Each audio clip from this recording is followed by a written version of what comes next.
சொல்லுங்க நரேஷ். அண்ணா நல்லா இருக்கீங்களாண்ணா? நான் நல்லா இருக்கேன். அண்ணா, நேற்று இன்ட்ரெஸ்ட் அமைச்சிருந்தேன், வந்துருச்சுங்களா? வந்துருச்சு நரேஷ், வந்துருச்சு. தேங்க்ஸ் ரொம்ப. சரிங்கண்ணா. நான் ஒரு சின்ன ஹெல்ப்பு. இன்னொரு 3 lakhs வேணும்ண்ணா. போன மாசம்தான் 5 lakhs கேட்டீங்க நரேஷ், கொடுத்தேன். ஒரு திடீர்னு கேட்டீங்கன்னா எப்படி? புரியுதுண்ணா. இவர் நம்ம ஃப்ரெண்டு மாதிரி, ரிலேட்டிவ் மாதிரி, ரொம்ப க்ளோஸானவர். அவருக்கு ஒரு பிஸ்னஸ் ஆப்பர்ச்சுனிட்டி வந்திருக்கு. ஸோ நம்மளை நம்பி கேட்குறாங்க. ஸோ நம்ம பண்ணி ஆகணும்ண்ணா, அதனால தாண்ணா.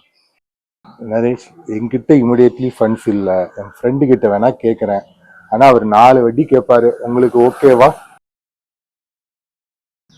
ஓகேண்ணா, பரவாயில்லண்ணா, பார்த்துக்கலாம். Okay Naresh, okay. நான் பார்க்குறேன், அவர்கிட்ட பேசிட்டு உங்களுக்கு அனுப்புகிறேன். கொஞ்சம் வட்டி மாத்திரம் ஸ்ட்ரிக்டாக கொடுத்துருங்க. அவர் ரொம்ப ஸ்ட்ரிக்டாக இருப்பார். ஓகேவா? ஓகேண்ணா, ரொம்ப தேங்க்ஸ்ண்ணா. Okay okay Naresh, okay Naresh. Thank you by.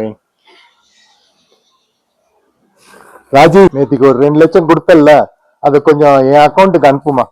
ஒரு நல்ல இன்வெஸ்ட்மெண்ட் ஆப்பர்ச்சுனிட்டி மிஸ் பண்ணக்கூடாது.